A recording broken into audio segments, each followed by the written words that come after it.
welcome to Cadmium Dread. With your host Mimi Nguyen and Joshua Karenka. Karenka. You're getting better. Accent on the A.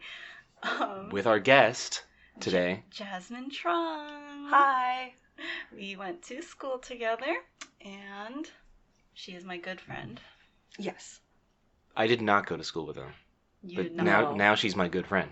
Oh, okay, yeah. We're all good friends. Yeah, I met her yesterday. I gave him a ride. Yes. Yeah. And that was it.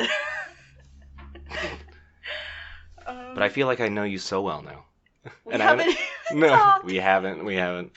But by the end of this episode, We would have talked for a while. Yeah. Yeah, okay. Okay. Yeah. Thank you for having me. Yeah, and thank you for coming on. And also, thanks to all the people listening. Yeah. We appreciate it all. We appreciate your kind comments that we've gotten so far. Yes, it's been amazing. And I guess we'll also talk about, we went to Shrunken Head Con. Yes, that was just yesterday, Just yesterday, actually, yeah. from when we're recording now. And we got to aggressively hand out flyers. Yeah. I chased people down, tackled on the floor, gave them flyers. No, but we also met some people I met people who have heard my voice and didn't know who I was yet. And I thought that was cool for Josh. It was very cool. I felt like a little bit like an internet celebrity. Yeah, just backtracking. Shrunken Headman Con is... For those who don't know. is like San Jose State's animation program. They have a club called Shrunken Headman Club, and me and Jasmine are alumni of that club.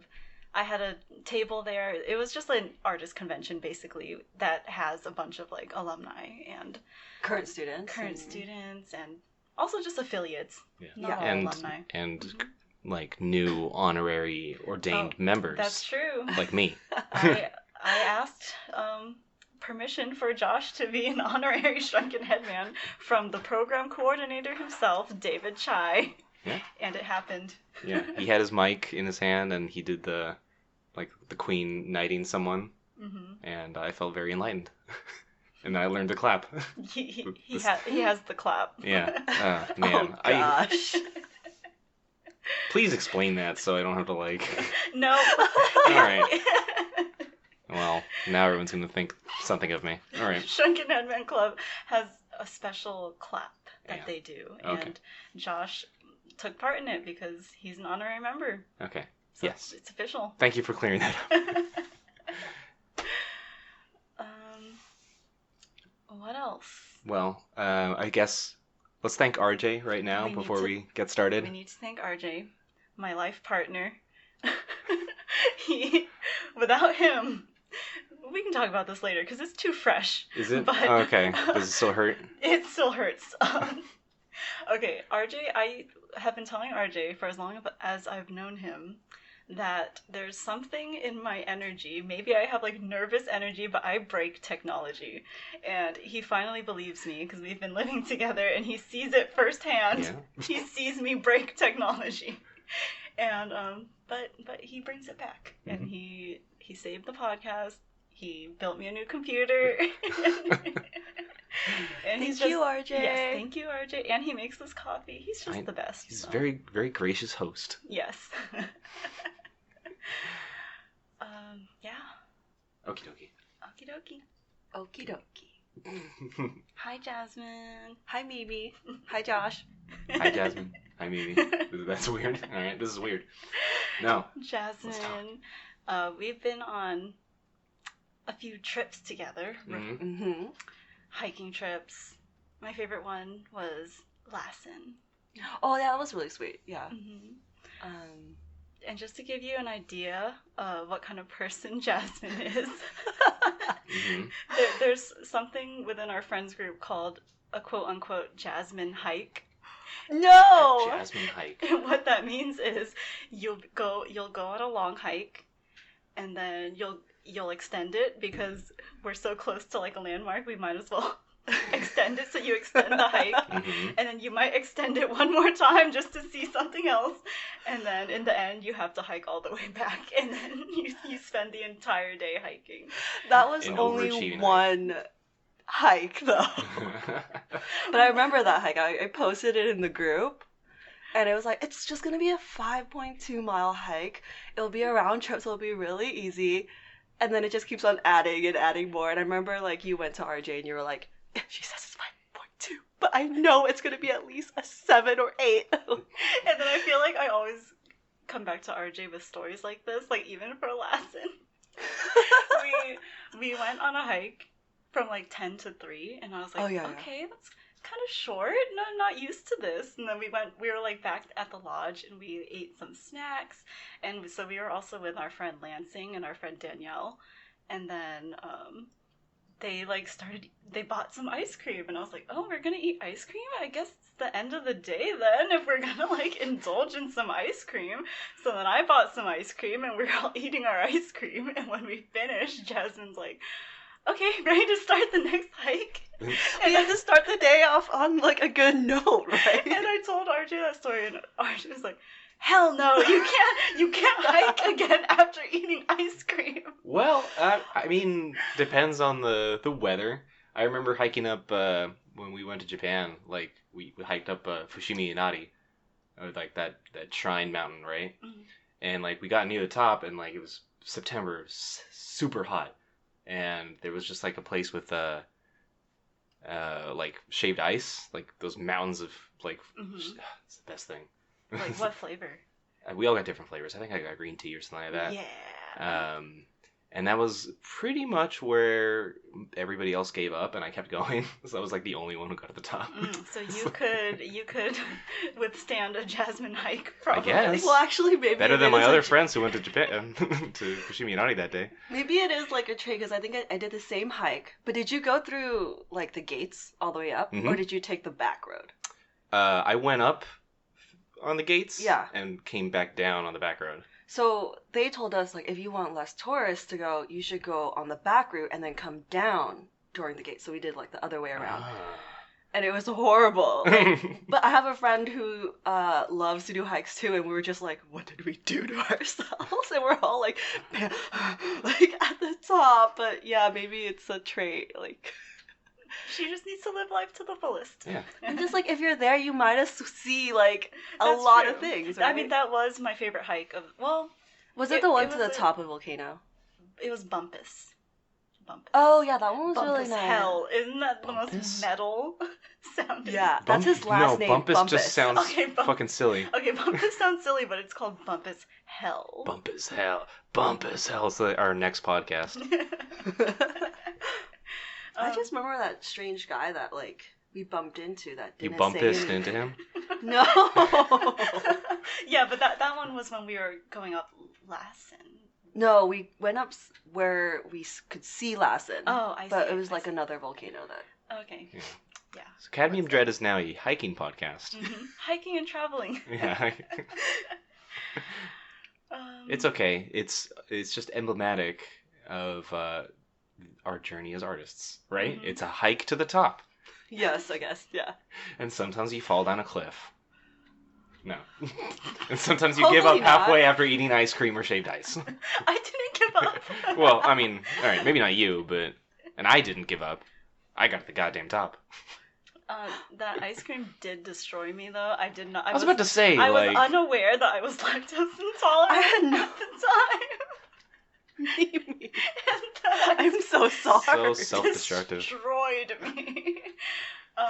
But I was grateful that we were going to see like sulfuric. What do you call it? Like I don't really know what to call it, but it was like ponds like and a water. Sulfur spring. Yeah. Uh-huh. So it just covered it all up. Yeah, Yes. That's the perfect situation. Exactly. So you know that smell? You know that fart smell that's like sulfur? It's like just like eggs, right? We had $1 million butt question where it was you get $1 million, but for an entire year you have to smell like you have to smell that. It's stuck in your nose, that smell. So you smell that, but do other people? No, people don't smell it. It's just in your nose, the smell, that sulfury, eggy smell of farts for an entire year. And the reason we talked about that is we were locked in a car me and my friend farting, both of us, with the windows. Why is this on my episode? I don't know. Can you put this on someone else's episode? You brought up sulfur. I don't know. Mimi brought up sulfur. If you want to cut it out. All right. Okay. Okay, let's get back on topic Um. before I tell more stories like that. Okay, Jasmine. Yes. Take it away. Where do you work? What do you do? How well do you do it? Well, I work at a fairly large animation studio down in LA, and I'm a visual development artist, and I've been there for about 2.5 years, coming like pretty close to 3, and I got the job right after school. Yep. And I met Mimi at San Jose State. Oh, actually, sorry. This is just gonna become a Mimi and Jasmine friendship podcast, but I knew that I wanted to be friends with Jasmine because I saw her eating at lunch, and she was eating like one of those super cute like strawberry like cream sandwiches and like a choco bun, and I was like, oh my god, oh, I need to be friends with her. We met at one of the first classes that we had to take in the program, and yeah, like it was pretty much that class that cemented a lot of friendships, I think. Yeah, we met a lot of people. Yeah. And like friends and at like, first sight. Yeah, and I told Josh before that we were in school for such a long time because they kept revising the program, so all of us were just in the same boat. Yeah, I think we were at the cusp of when they were trying to renew the program and versus like the old, and it was a hectic time, I think, now that I look back on it. Yeah. But so we were all together. Yeah. For like a long time. Yeah. Brothers in arms. Sisters in arms. Right. Well, I mean, you probably had brothers in arms too. Yeah, well, if you want to default to one, why not sisters? Well, I don't know. Spanish was my first language, and when you have a group of something, it's always masculine because the patriarchy. Exactly. So. I'm not saying it's good. I'm just saying that's that rule. Linguistically. I hear you. Okay. Okay. Well, I was born and raised in San Jose, and the only reason I chose San Jose, it was the only college I applied to, was that I had to be close to home. I was taking care of my mom at that time, and I had done all my GEs, like taken a few art classes here and there, but again, like it was at that time where they were trying to have old classes and new classes, and I took this really weird 2D class where it was like black and white shapes, and I'm like, what am I getting myself into? But I had learned about the animation program from a high school teacher, and we had visited during like a talk or something, so that's how I got introduced to AI. And then finished all my GEs, and I was like, well, there's nothing left. So then that's when I took kind of like the deep dive into the animation program. And the rest is history. Mm-hmm. Yeah. Our senior year of college, I feel like a lot of us were super, super anxious because we were all trying to get portfolio reviews from like all the studios that would visit. We got That's... Sorry, an aside for me, we never got that in Santa Cruz. Because nobody gave a fuck about Santa Cruz. Studios be like... Well, you guys are like fine art. I guess. But we did have the like game department stuff. It wasn't well established enough. Continue. I'm just being salty. Actually, that like, I never had that opportunity. I hear from friends who went to other art schools too, and like not a lot of them had studio visits. Oh. Even the more well-known ones, it's kind of weird.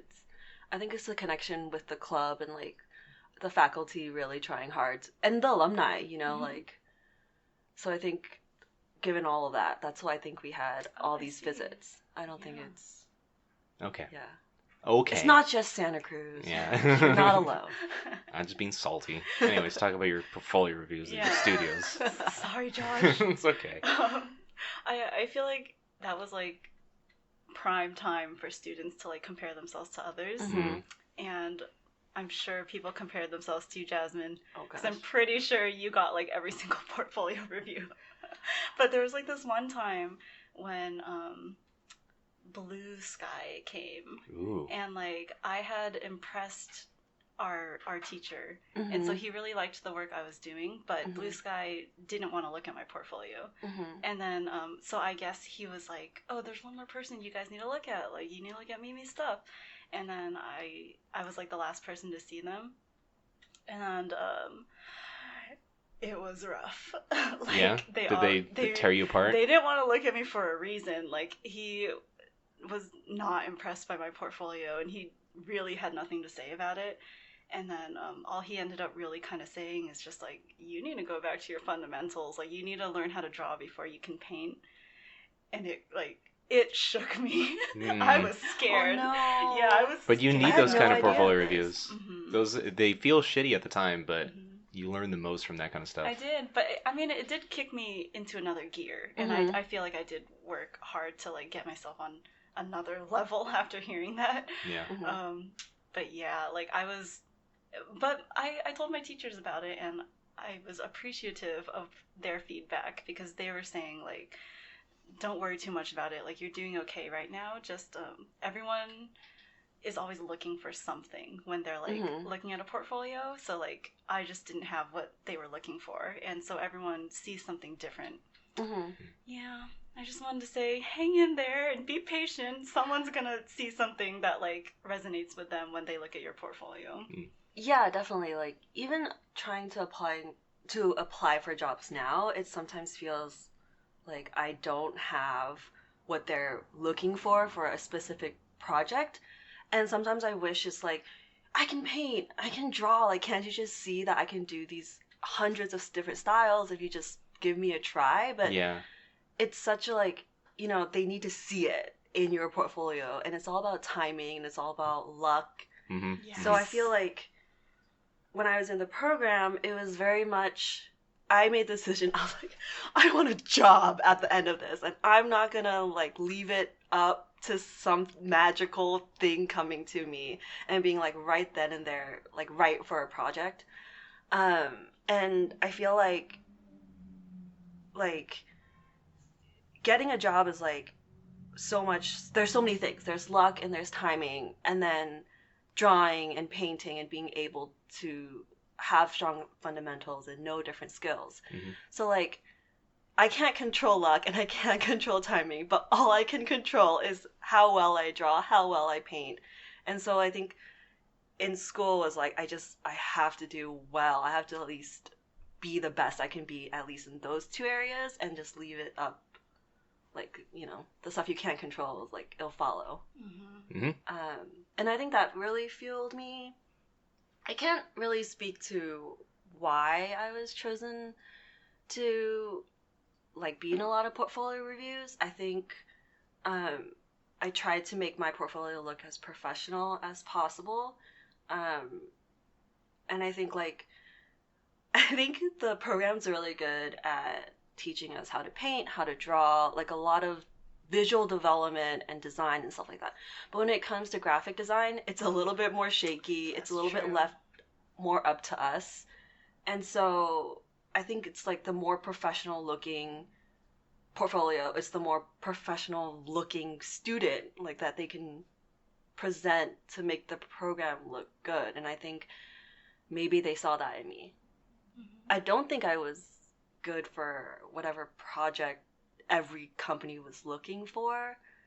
But I think a lot of those things are too just like portfolio critiques and how I can improve. So if you don't get them, it's like, I feel like I viewed a lot of that stuff like markers. Like, oh, I didn't get it, so maybe I need to work on this and work on that. It's never, oh, like, that person got it, like, they're better than me, blah, blah. It's like, hey, well, it's just not my time. Mm-hmm. And I try to look at things like that. It's just not my time. Mm-hmm. Yeah, and I got my first look at your portfolio, like, right before you showed up. Cool. It did, yeah, you had a very good presentation, so Yeah. I can see what you mean with, like, the graphic design, like, element to it, and it is professionally, like, presenting yourself. I feel like that's one of the things I'm still not even good at. It's, like, I don't have, like, a custom website or anything. I just use ArtStation. Well, but, like, that's because we were told but even, to, like, yeah, it of depends course. on But the way you like present your designs and stuff, like they're like formatted in a page that's like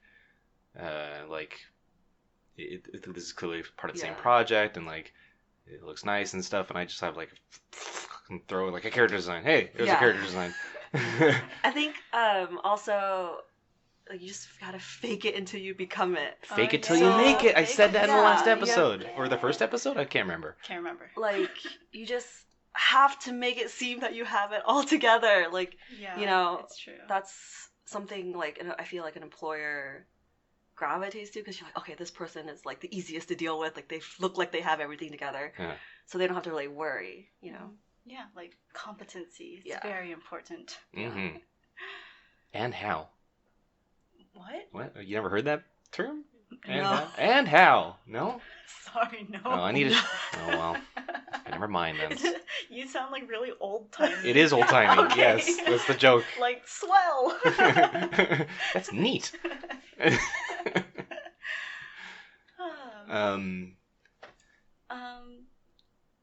feel like my work journey is so like different from both of you guys. I feel like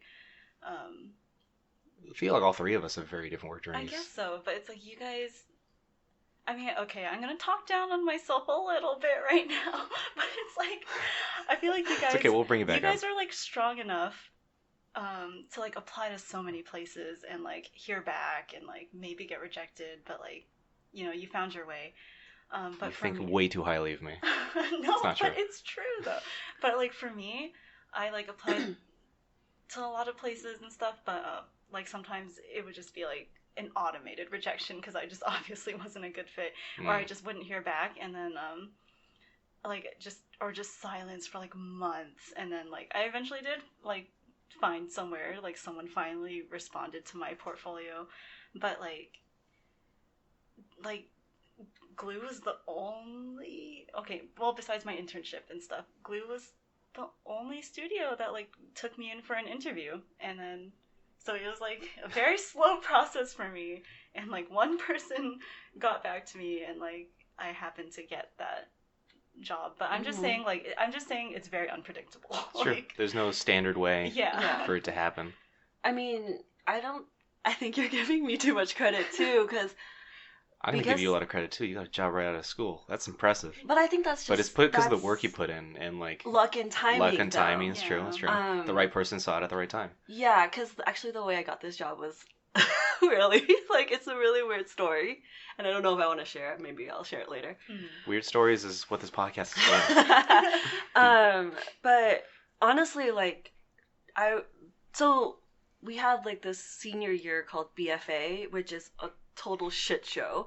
And people, you know, before you get into BFA, people are like, oh my god, BFA, it's so scary. It's like your senior year, you like, the work is really hard. And actually, well, the work is hard, it's demanding, but what people don't talk about is the psychological aspect that happens in BFA, because suddenly we're under stress, like a lot of stress. And not only do we have to put a beautiful portfolio together to get the jobs that we want, we have to like, it's like suddenly the competition is like right in front of us, and deadlines are happening, and teachers are not loosening up on their projects and stuff.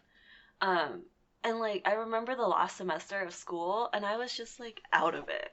I was still trying to do my work, but I was like applying to places. I was getting these interviews at school, and honestly, I don't think like, had I not gotten the job right away, I would have been like, I'm gonna travel for like 6 months to a year.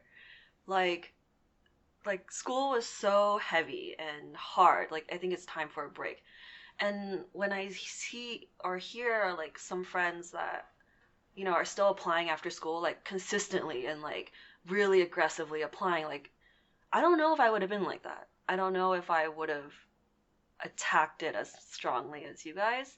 Not because like I'm like, I don't need money. Like, no, I need money, but at the same time, it's like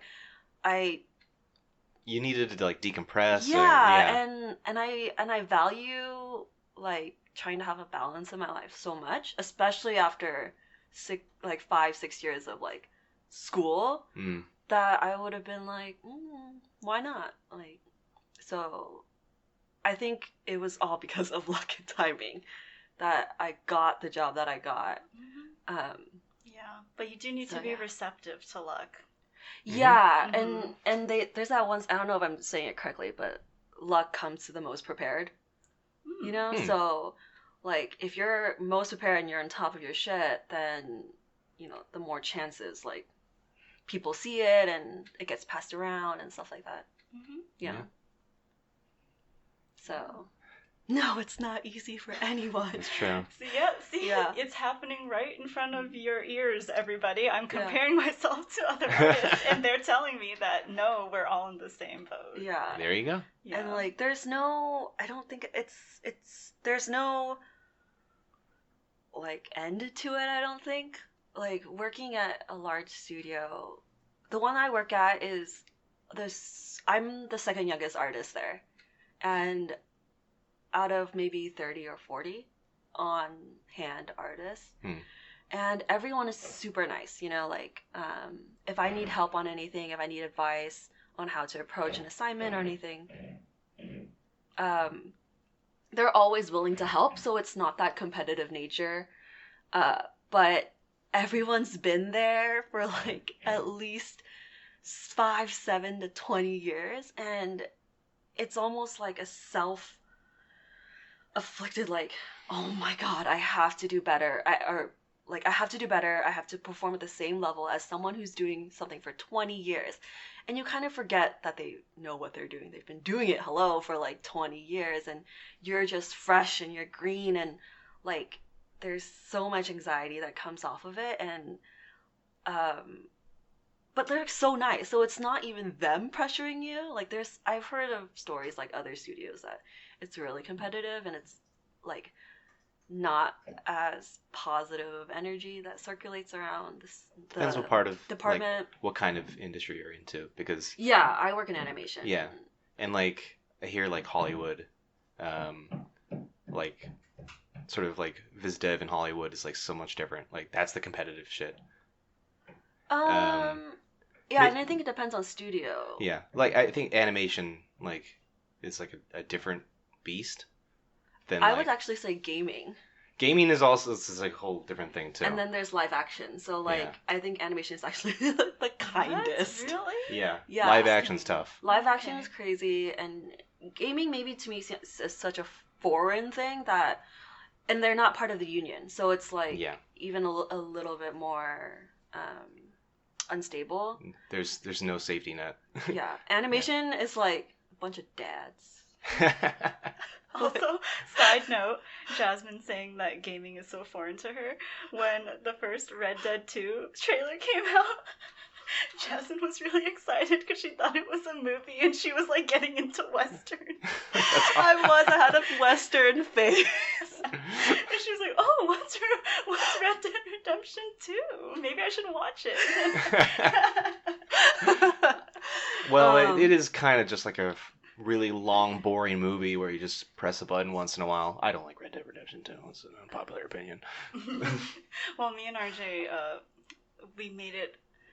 We're standing firm and not, just kidding, but we decided not to buy it just in solidarity. I don't know if I want to get into this, but basically, okay, I'll touch upon it a little bit, but basically the, like, artist there got screwed over. Like, working on it. Yeah, like, just working on it and just not getting paid and stuff. That's just, like, the common story of Rockstar. Yeah, it's just, like, and just the consistent thing. And, like, so some people are saying, like, well, you gotta play it because, like, you don't want to let their efforts go to waste, and then we just also are not that interested, so we just haven't played it yet, though. And I will not watch that movie. This movie is how long? 80 hours? But yeah, like, it's so weird because it's not even, I mean, you want to do the best that you can, obviously, and it's almost like a self-competition kind of thing. I had the same, like, I feel like the same experience coming into, like, the gaming world. Of, like, I think I was also the second youngest person. I think there was one person younger than me. And yeah, you get there and you're like, oh, I gotta play catch up. Like, because everyone's at such a higher level than me. Yeah, and it's like you want to prove yourself, and, like, You're like, I have to be able to like work in the same room Yeah. as all these people. Or So like in dailies too, when they show Yeah. your work, like my work has to be on that same caliber. exactly, And it's like it's impossible not to compare yourself. Yeah, and they have been here for 20 years, and they know they know their shit. Like they know how to warm up. They know Yeah. what they need to do, and it's like you're still like figuring out because you're so green, and hmm I don't know. It doesn't stop. That's true. It doesn't stop. And if it does stop, maybe you need to find something new. I That's don't a know. good point. Good point. Like if it does somehow stop, like you think you're good or you think you're good enough or the best, like maybe you need to find another. A better, like more of a better challenge.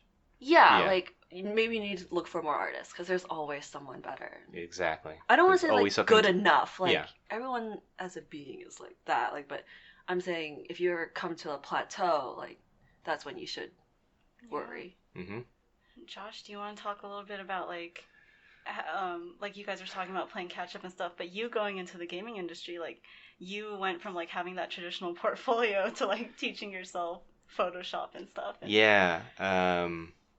Well, I had already like played a lot of catch up in my struggling years after college before getting into the game industry. So, but that being said, I was like, yeah, I know Photoshop, all this stuff. It's old hat. I get into my first job or whatever, and it's like, oh, I don't know how to use Photoshop.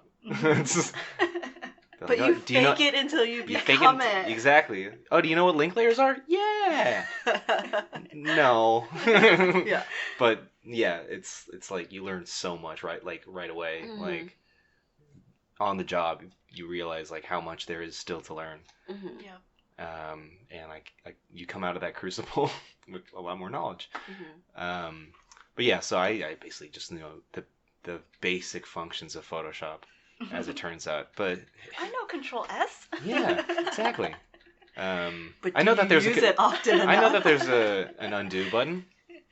And oh wait, you don't have to like just collapse all your layers. No, that wasn't me, but a friend of mine would just like always collapse everything and just paint flat. Like when he started, But why? because he just was a painter, and Oh, okay. and like our lead just had to like get him out of that. She was like going crazy. She's like, you can't collapse everything. You have to keep it in its layers because you have to have stuff that is able to be used by other people, and like everything yeah. has to be very like easy to bring over somewhere else and take a character out of the background and stuff like that.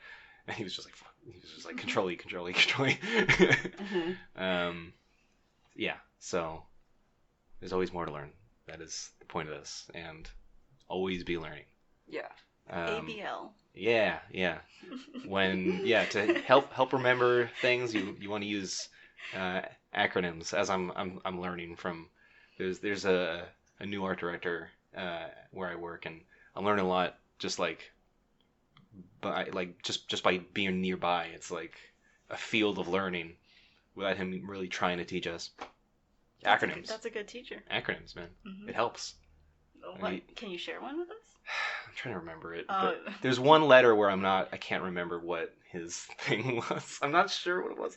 I have to like go back and make sure, so I might embarrass myself in this, but it's for character design. Facts. Mhm. And I can't give it as like good and charismatic an explanation Can I of it. guess? Yeah, go ahead. Yes, Uh, yeah. Form? Wrong. Figure? Wrong. I don't know. Never mind. Fu- Is A anatomy? Wrong. Oh, okay, forget it. Just tell me. Functionality. Okay. Oh no, sorry, not functionality. Function. Right. What is the function of the character? How do they work? Like, does the design like work towards like the purpose of this character and stuff like that? Like, does it support that? Brief explanation. It's kind of like rough. Archetype. Mhm. Because using archetypes and also like changing the archetype to be something that's predictable. Archetypes is like something you want to look at with the design. Blah blah blah. There's way more to it than that, but and then C is where I forget. I think it's Character. character. I mean, I think it was like characterization or it's like something to do with like the character's like personality and stuff like that. So I think it's characterization. I can't remember. Don't quote me on this one. I'll double check and clear it up, and then in a future podcast. Tools was right. I'm at T. Yeah, tools. And that's just like what the character uses. Is like part of the design. Is it a weapon? Is it a like this? Is it a power? Is it like Spider-Man? It's like his tool is web climbing, but that's like part of the design, right? Because he's like that pose. It's very emblematic. Mm-hmm. It doesn't have to just be a weapon, stuff like that. Blah blah blah. There's way more to that than that. And then silhouette is like the last thing, because everybody, according to this art director, his philosophy on it, everybody starts with silhouette, right? Mm-hmm. And he thinks that's backwards. Because people just like try to make something cool first without designing the character, like I can see that. Without thinking about the purpose of it all. So yeah, it's interesting. And just that explanation made me go back and look at all my designs and be like, fuck, they all suck. Like, I gotta go back and redesign everything. I have like a cast of my, like I designed my party, like, I'm going back to D&D. Designed our whole party, like designed all of our characters, and now I'm like looking at the whole like cast, and I'm like, fuck, I gotta like redesign everybody because they don't match it. The facts don't add up. Oh gosh. Yeah. Right. Yeah, that brings me up to like another point. Like during school, it was, like all this. There's only so many principles you can learn, but it's like hearing them from different people, telling you in their way. Yeah. Sometimes it'll click more. So I feel like that's why you always have to be learning. You have to be like catching up and like reading. It's like sometimes you'll like there's words that will just stick with you longer and better and clearer. So I don't know. I just want to plug that in. You guys are like inspiring me right now because I haven't been doing much like. I haven't been doing too much art stuff. Like I haven't been challenging myself that much in the art world at the moment. But you guys are getting me. You're getting my blood boiling. Don't be fooled, because I feel like I'm way behind on like doing my own personal stuff as well. Same. I need to get into a much better habit. It's tough when you have a full-time job. That's because there's life after school, and there's more to life than just art and drawing and painting, and you need that other stuff to influence that. So, and that's why, I only have time to like do like after I get home from work, like I have to like pick what I want to do. Yeah. Do I go to the gym and stay healthy? Do I work on my art and be mentally healthy? And to be mentally healthy, or do I just play video games because I need to like unwind? Yeah. Number 3 usually wins. But I gotta get better at that. Yeah. Yeah. Mm-hmm. It's all a balance, I guess. Yeah. Exactly. It's a balancing act. Yeah. And it's like you gotta put your stats in the right places. Right? Yes. Yeah. I feel like you can't just keep on putting. Does anybody else feel like, and write in the comments below? I don't know how this works. I don't think there's comments below. But yeah, if you feel like you're an RPG character that you've put your stats in the wrong places and you wish there was. I accidentally put all my stats in anxiety. Yeah, exactly.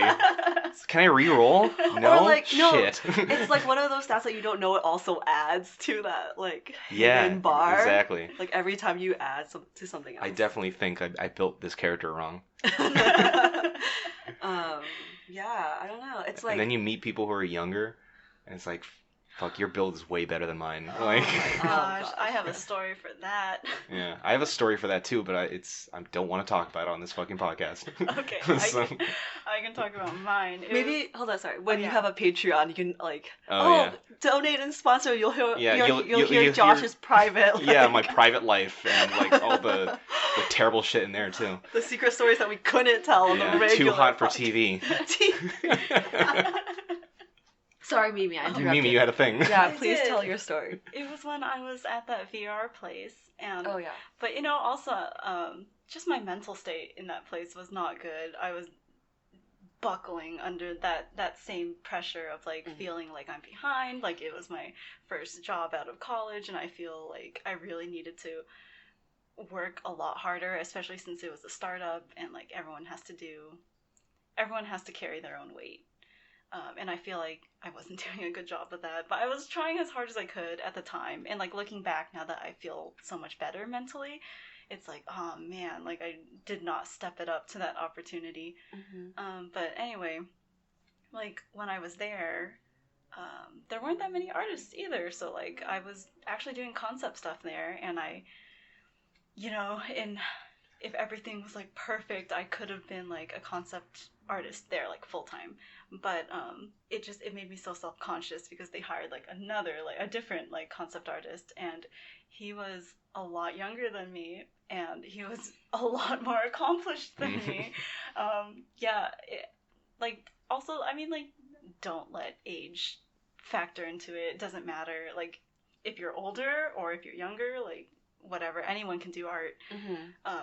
But I don't know why that got to me so much. Like, when I found out he was like 22 or something when I was like 26, and like he already like won these awards for like the short film he did, and like I happened to like look him up, and he's like all over Pinterest for like, oh, awesome character design, and also he is an awesome artist. Like, I mean, he deserves everything that he has because he good old fashioned jealousy. It was envy. It was massive. The one person who was younger than me when I started at MZ was like way better than me and still is. So yeah.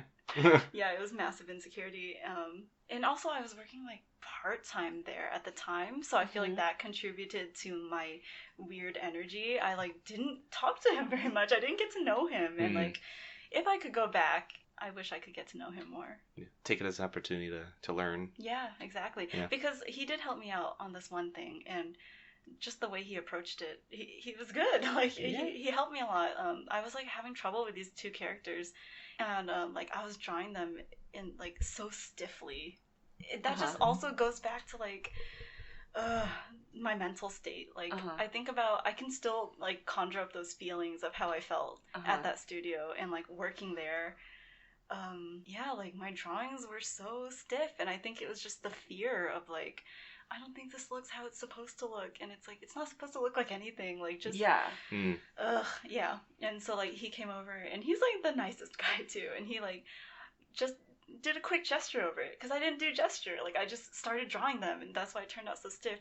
He just like drew a gesture over it, and he was like, maybe try to push this and do that, and I was like, you're right. You're so right.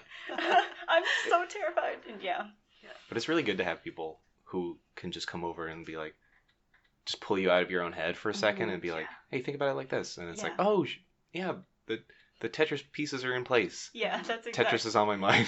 Oh my gosh. Battle Royale Tetris, everybody. Yeah. But no, for sure. And I had people like that too in the past, and it's very helpful. You learn a lot from them. Anyways.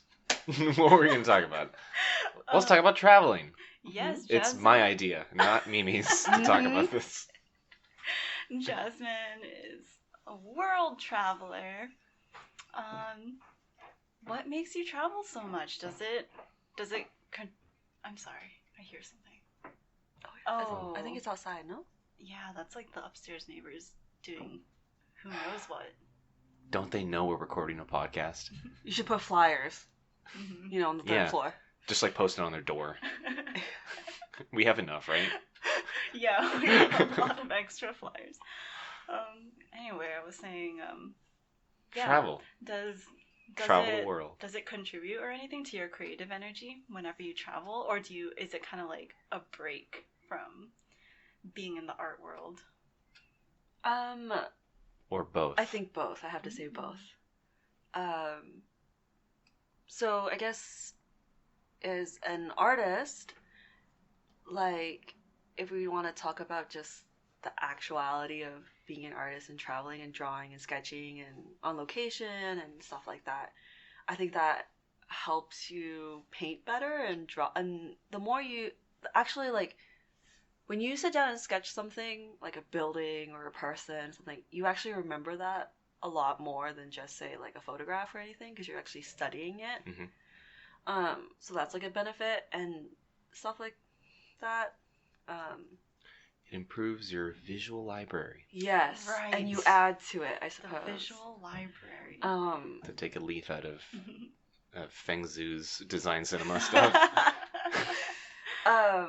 But traveling for me, it starts out as an escape. Like, okay, it's time for a break. It's time to get out of the routine and like go to a more unknown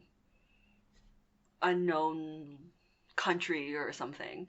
But it's really hard to turn off the artistic brain, which I think everyone who's an artist knows. Like, some people who work more like, I don't want to say like desk jobs, but like engineers or doctors or something like that. A lot of the times I think they work 9 to 5 and they can turn it off.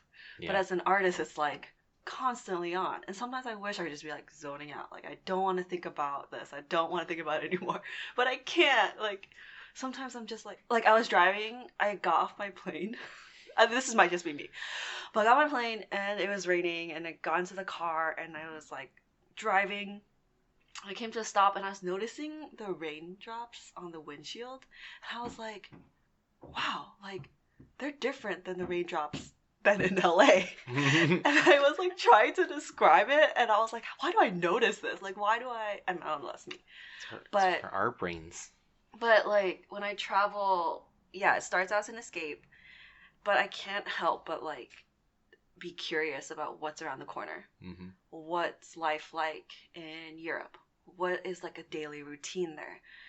What makes people different? Like in France, like they wake up super early to get the earliest, like the best bread, and like it's so nice to like people just have baguettes everywhere, and it's customary to like buy fresh pastries and all that stuff, and it's like it's very interesting to me. So in a way, it's like learning about people and connecting me to the world outside. And I think, I don't know, I can't tell you a direct link to my art, but I think it somehow will find. It just contributes to like your spirit, your energy. Yeah, maybe my artistic spirit. Mm-hmm. But yeah, like that's why I do it, I think. Cool. Yeah, story, right? Mm-hmm. Yeah. But definitely, if you're telling a story with your art, you know, the best stories are ones, you know, you lived. Mm-hmm. So by traveling, you really expand that. Yeah. Where have you been? I've been to Canada. I've been to Europe. I've been to Asia. I've been to, I think, like maybe 23 states so far. Wow. I have this goal to go to every national park, 59 of them. And I think I'm like, not halfway yet, but maybe 25 or 26. And like, I do road trips with my friends. And it was largely inspired by my parents. We would used to go as a kid, and I hated them. Absolutely hated them. Because I just remember... It's like a family trip. Yeah, 16 hours in a car with my brother. Are you kidding me? And I remember our longest one was from the Bay Area to South Dakota for Mount Rushmore, to see Mount Rushmore. And like, as a kid, my brother and I feel like we didn't have as many toys as like my cousins and stuff like that. My parents really tried to travel more. And as a kid, I hated it, but now obviously, like, I can't get enough of it. So maybe there's a spark there. I don't know. Can you think of any trip that was like your most inspirational? Oh yeah, there's only like one like comes to mind. Right away. Yeah, like no, definitely. Hands down. It has to be Paris. Like Betty. But you've gone a couple times, right? Yeah. I'm sorry. It just hit me. Sorry. Sorry, not sorry. And I think anyone who knows me like knows that I really love that city. And I know, because I know you. Yeah. Yeah. Shut up. But I think it was mainly because it was my first trip alone. And no one could tell me what to do. I was able to do whatever I wanted. Yeah, you stole, you murdered. Yeah, I pillaged. Yeah. You woke up and early the police couldn't even tell you. Yeah. You're like, I'm an American. I can do whatever I want. Yeah, but I was like 21 or 22, so still in the program. And we were still learning a lot about like paintings and like fine art and stuff like that. And so I was really excited to go to the city where a lot of these paintings I saw online or studying in real life. Like I got to see them in real life. So every day for like a month, for a month I stayed in Paris by myself, got a studio, and for like 2.5 weeks, I just went to 2 museums a day, like chose a new pastry shop to try. Oh, shout out Museum Pass, right? Oh Isn't that yeah, what you Museum use? Pass, yeah. Ooh. Is there laid pastry in... pass too? No, I wish. Oh yeah, that I would would be crazy. totally buy that. Laid out in the grass, and like it was awesome. It was like just a time, like when you go with family or someone, they're like, "Oh, can we go now? Like, can't you just take a picture of it? Like, there's nothing interesting." But I just remember being able to like roam for as long as I wanted, and like take whatever street I wanted. Like, if I wanted to take the scenic route, I could. Like, no one could tell me what to do. And I think like that really like hit me that like I can choose to do what I wanted, and it's okay. Like, yeah. So that trip was very monumental. Did that apply to your art? Like, you can do whatever you want to. No one can tell you. What? No, I think I was still very young in the program. I know. During that time, I was definitely not feeling that way. I was just like, wow. No, I didn't feel like I could do what I wanted until I would say... In terms of art, you're talking about? Yeah, in terms of art and in terms of my own portfolio, until like the 2nd or 3rd month into BFA, which was like one of the darkest, I think for all of us, was like one of the darkest moments. Yeah.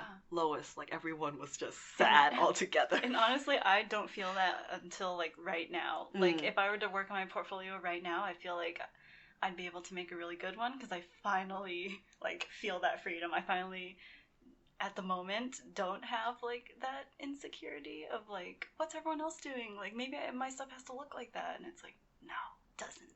And I want to talk about like that. It's like why I got to that point was, I mean, maybe it has everything to do with like the backstory and stuff like that, but it also had to do with, I felt like our teachers at that time respected us and respected our opinion and respected that we had something to say, even though we were young, like we were young adults and like we didn't have all this experience as like these authors and artists that we look up to, but they respected that we had opinion, we had something to say, and like it helped me feel confident in backing up my art for that brief amount of time, right? Like, it really helped that I had people who, just took me seriously, treated me like not as a student, but as an adult, responsible for what I created and responsible for decisions I made. Like,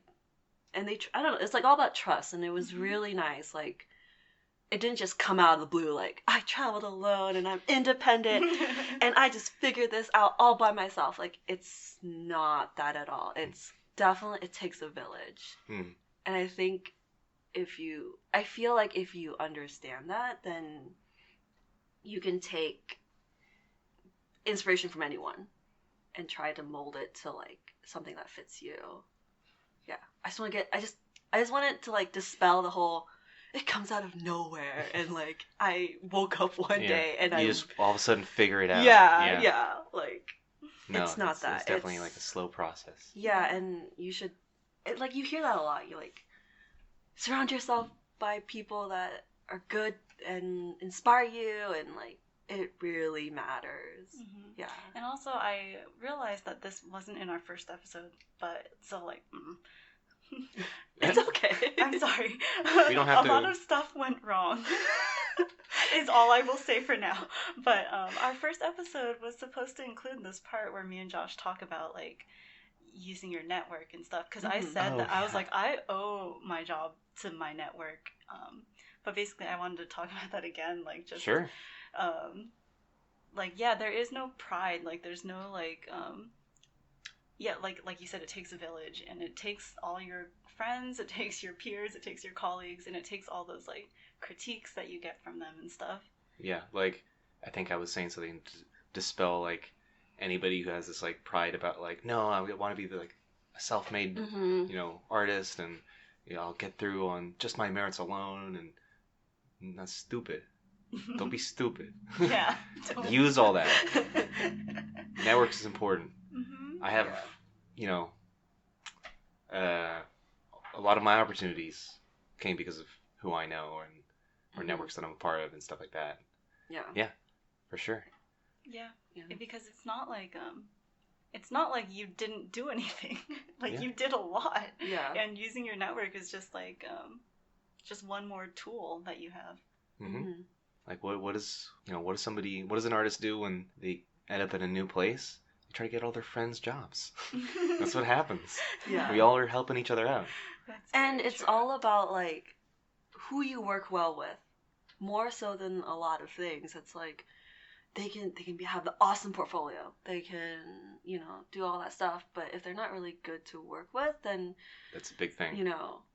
It gets big mood. harder, I think. So not just to be nice to get a job or anything like that, but I think being more aware of just how many people influence you and help you, like I think it will help you in other cases too. Mm-hmm. Yeah. Yeah. But back to traveling. Yes. Yeah, like that was a big trip for me.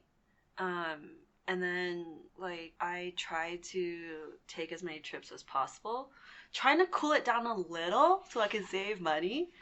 But for a while it was like I'm not gonna wait for anyone. Like if I want to do it, like I'll ask some friends, and like if they want to do it, that's cool. If they don't, I'm still gonna do it because I want to do it. And it's kind of slowly transitioning out of that because I realize like how much fun I have with other people. But yeah, it's like it's easy to just go up into the mountains and like hike and camp, and it doesn't always have to be expensive. I think a lot of people think, oh my god, traveling, that's so expensive. But really it's like it's all about having a curiosity, like a desire to learn, a desire to see something new.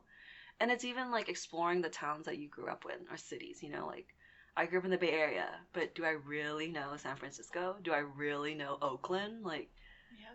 So it can just be even like a trip to a neighboring city. Yeah, me and RJ just discovered the Chinatown in Oakland. Ooh! It's amazing. I've never been there. It's amazing. And there's lots of vegetarian options there. Yeah. Mm-hmm. So it doesn't have to be expensive. Yeah. I also want to dispel that. It's all about curiosity. Yeah, I've definitely put off trips because I say like, oh, but I don't have money. But then like once you actually start planning, it's like, oh, it's not as expensive as I thought. Yeah, and saving, like, try not to drink that $5. Like, that's always that saying. But yeah, it's just being curious about the world around you. Mm-hmm. Yeah. Do you have anything to add to that, Josh? No, now I'm learning because I need to do that. I need to be better at that. Yeah. I'm on the other end. I'm like save, and then I'm like, well, I've saved all this. What the fuck am I doing with it all? Yeah. Like, I'm not having fun with this money. I need to travel more. And like, yeah, like I'm such a little bitch when it comes to like not doing stuff or doing stuff on my own. I'm like, no, you guys got to come with, like, I that's admirable to like be like, oh, you guys want to go? I'm going anyway. Yeah. Like, I've never been able to do that. That's why I ended up going to Japan with an 8-person trip or crew or whatever. Crazy. Don't do it's too much. It's PSA. Yeah. What is the group limit that you should travel with? It's not like it was a problem with anybody. It's just there's too many of us. Yeah. And it's like, you talk about doing whatever you want to do. You can't do that with 8 people. No, not with 8 people, no. Or you have to be okay with like, oh, they don't want to go to this place with me. Maybe I'll just do it myself. And I feel like that way you have more stories to tell. Yeah.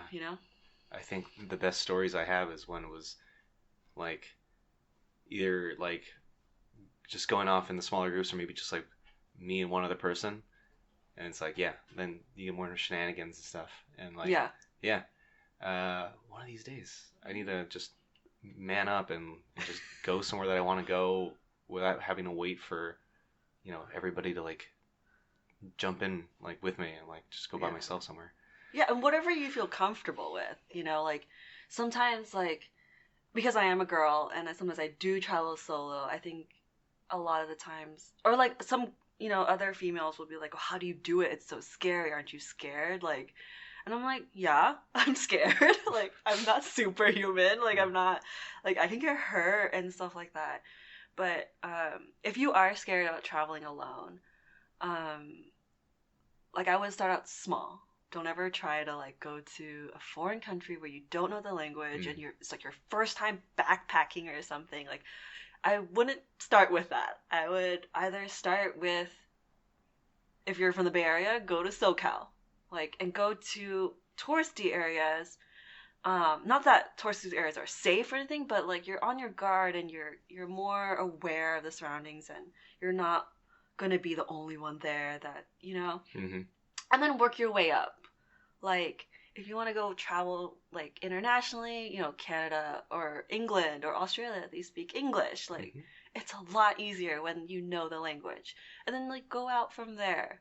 Like, start small, like, and I heard this kind of weird thing recently, where it's like, they were saying about why are you worried about pickpockets in other countries when you can get pickpocketed here, but for some reason when we're here we're just like whatever. Yeah, you know? That's why is that? I don't know. That is something I've gained perspective on because like when I went to France, we visited some like my parents' like family friends, so Vietnamese, and like sometimes Vietnamese people can be a little paranoid, you know, and so they were like, oh, you're going to like this part of town, and they were like, you better be careful, it's like kind of like an unsafe area of town. And then like we get there and we're like, this is like not even as bad as South San Jose, like where I grew up. And so like I started to realize that every time people say like some place is dangerous, it's kind of like, oh, this is like San Francisco, this is like Oakland. And so it's like, can't be much more dangerous than Tenderloin, right? And so I guess like just if you're in a foreign country, I guess you just I don't know, just think it's scarier, but sometimes it's not. Like, definitely research, definitely be aware when you're there. Like, for guys, too, like, just be aware. Like, I was walking down, we're in Berlin, and me and my cousin were walking down the street, and we're seeing, you know, street gamblers and stuff like that. And they were totally, like, taking advantage of this kid, and I was like, you could totally tell, like, he was, like, his first time traveling or something, because he was just getting like, he was pulling out 50 euros and like gambling, and I'm like, and I wanted to say something, but then obviously it was like a gang of big men, and I'm like, we can't handle that, like there's no way. But be aware, but don't let that stop you from seeing the world. Just have a bit of common sense. Which is sometimes a lot to ask for, but, you know, I think it starts with small steps. And I would encourage anyone to do it if you can. Like, if you're financially, like, able to, and you have the time, and it, like, always choosing to travel would be cool. And talking about, like, how like, maybe going to England isn't as scary of a trip because it's the same language still. One time I was at a restaurant in London and then like this like local woman went into the restaurant and asked asked where the loo was.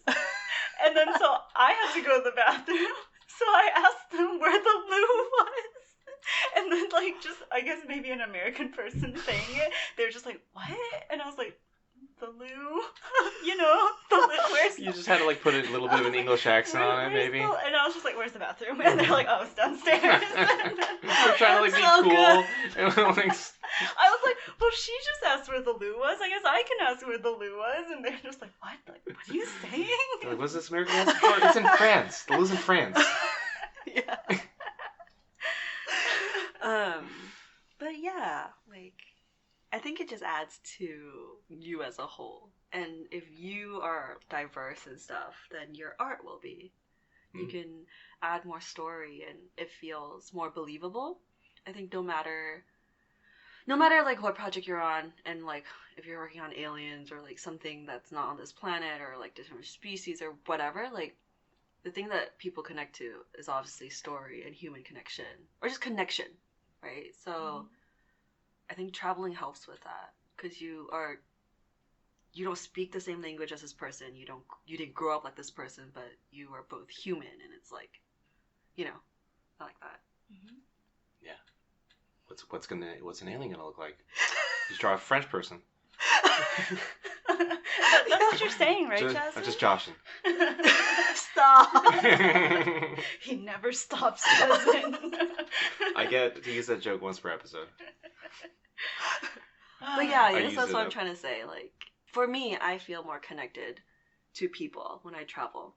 Sometimes more so than at home, because I feel like sometimes when I'm at home, I'm in routine, I'm just like, oh, I hate everyone. I That's a hate good people. point. You're like more closed. Yeah, like, And then or when you you're have traveling, you're like, I feel like you're more open. you're more open. You want to like connect with people. So Yeah, I feel like I shouldn't generalize. I feel like I'm more open. well, I mean, that's. Yeah. I feel like the same way maybe. Yeah. Like, I don't want to talk to people on the train. But then there was some Japanese tourists the other night, like on the train coming back from work, and they were just like talking to everybody. Yeah. I was like, I'll talk to you guys, I'm sure. Yeah. I don't know what else you guys want to talk about with travel. Do you have like a scariest moment in traveling? There were a few, but I don't know. Do you hear typing? Ugh, it's RJ. He has Okay. What are they called? The mechanical keyboards? Yeah. That... Oh no, I loud just want to make sure clacks. that I'm not going crazy. Oh, okay. Damn it, we missed out on the chance to have fun. What? I don't hear No, I anything. don't hear anything. There's sorry. nobody else in this apartment. Scariest moment. I do have a scary moment. And this happened in France, and but I don't want to scare anyone. Like, this was a really weird moment, and it turns out kind of funny. So I had been staying at the same studio apartment the whole time I was in France. And and this happened on my last weekend in France before I was gonna fly home. And the door is an auto lock door, which comes into play. And I basically don't have to lock it from the outside. I can just shut it. I guess it was like bolt lock or whatever. I can just shut it, and leave. But that really scares me because I'm like, what if I forget my key? And I don't speak fluent French, so it's like I have to call him and blah blah. So I was ready to go, was ready to leave, and I was halfway out the door and I forget something. And so I go back in, but I leave the door ajar so that it wasn't open, but you can tell that the door was like not shut all the way. Ooh, okay. And I go and I grab what I forgot, and I hear a knock on the door. I'm like, fuck, now I have to talk to this guy, right? Whoever's at the door, I have to fucking talk to him. And I can't be like, not home, because obviously the door, you can tell the door's open. So, and mind you, I'm like 21, and it's like the first time I'm by myself. And this guy is in this motorcycle helmet, completely in a trench coat with gloves. What? And he's talking to me in very broken English, and he's young. He's probably then like 28 or something. And he's like, "Do you live here?" And I was like, "No, I'm renting it from like not Airbnb, but like another home rental site."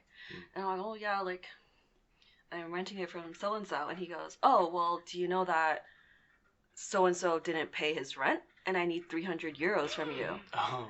And I was like, "What the fuck are you talking about?" And I was like arguing with him, and I was like, "I don't understand what you're talking about. I don't understand, like, blah blah." And then I was like, "Well, I don't have any more money. This is my last weekend, and I only have USD in bills. Like, I only have dollars." He goes, No. Like, I can only take euros, and if you're not, then my boss is gonna come, and we have to kick you out. And I don't have any contacts in France, so I was like, I'm screwed. And I'm very scared. Like, I was really scared. And so I gave him, I think, like $20 or something, because at that time he was like, I can't leave without any money. My boss is gonna get really mad at me, and he's gonna come. And so I was like, fine, take me to your boss. Like, take me to this rental company or whatever. Don't do this. Actually, don't do this. Yeah, this is a bad idea. But I was like, give me the address. I will take the subway to him. And he was getting really flustered. He was like, So he gave me this address. I'm like, it's not loading on my phone. Like, it says the address is in Nice. So, I was like, I don't care, like, let's go. And so we get to, and French apartments You are... went somewhere with it? No. So Okay. I'm trying to say, like, we went downstairs, and so Okay. some doors are locked by passcodes and stuff like that, and Yeah. I just remember, like, why isn't he touching anything? He's making me open all the doors and, like, holding them for him, and I was like, this is weird. Yeah. And then so we get to the street corner, like the outside street, and he's like, okay, just take this metro line in this direction and, you know, go 3 stops and you'll be there.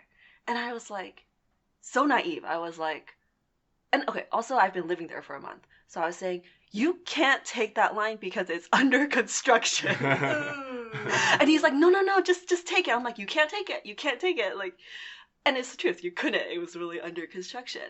And we walked to the corner, and I'm like crying. I'm like, what's happening? Why is this happening? Like, I don't understand what's going on. And he was like, okay, like, this is where I'll leave you. Like, just take that subway. And he drives off. And I'm just like, and I was gonna go, I forgot where I was gonna go. Oh, no, I was gonna go to the Centre de Pompidou or whatever. Centre Pompidou, and I was like, I'm not going anymore. I'm just gonna stay home and, like, shut myself in. I'm so scared. I don't want to do this anymore. So I turn around. I'm starting to walk back. This fucker comes back, and he stops me, gets off his stupid motorcycle, and he's like, I called my boss, and, you know, it's okay. Like, he said it's okay. And he gives me back my $20 or whatever. And I was like, Whoa. what is going on? And so I'm stomping fiercely back into my back to my apartment. This guy doesn't leave me alone. He follows me with his motorcycle, drives super slow down the street, and he was like, so, what are you doing later on? Do you want to go get drinks? And I swear I could have, like, pushed him down, like, off his motorcycle. I started choking him because I was like, no, you leave me alone, you asshole. And I just, like, ran back up to my studio. And that was, like, the scariest thing that happened to me. Pretty scary. That's nuts. I mean, I think that you- could have gone so much worse. Yeah. I guess you handled it the best way you could. Yeah. Like, that, I didn't know any better. Yeah. Um, For anybody listening, you guys Don't are a do fucking that. scam artist. Yeah. Don't even give him the time of day. yeah, like, Close the door on him. but it was really nerve-wracking because the apartments in Paris, the first door you need a code for, Mhm. and then you get into the mailroom Mhm. where everyone has their mailboxes, and then you have to go to another door that's also code protected, Yeah. and then you get into the courtyard or a staircase or something, Right. and that is when you can access all the floors and apartments. So you just figured that he So was legit because he was already through all those, like... yeah. Yeah. So what I later on deduced was that they knew that the guy had rented out his apartments to tourists. Mm. And they knew, like, oh, there's this single Asian girl by herself. Like, she's a total target. Like, just go and, like, play the scam on her. Yeah. But I guess it didn't turn out the way he wanted, because I Yeah. was like, take me to her boss. Which, don't do. Yeah, Don't do that. Like, then and there in the moment, I was very naive. You caught him off guard. Oh, yeah, he was at the end, he was very flustered, and he was like, Yeah. Like, but, I'm glad you got your money back. Yeah. and like, an offer for drinks, too, if you want to look at it like that, but, Gross. I know, what an asshole. And, I was like, just getting, like, shades of Taken. Like, I was like, oh, Yeah. God. Yeah. Yeah, Oh, thank goodness. no, Wasn't like that. and this happened in daytime, like, Yeah.